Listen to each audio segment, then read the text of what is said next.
ادي اللي استحمى سمارة اهو، جات له مكنة هورنت فيها شغل ياما. اول مكنة دي تاخد منه مجهود ياما، فيها صنعة كمان، ومكنة فيها شوية شغل حلوين.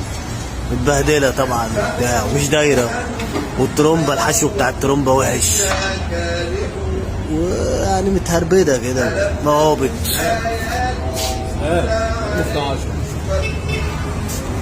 ده شغل ياما مكنة مهابط هنا برضو. مهابط ده سايب خالص، فرامل رايحة.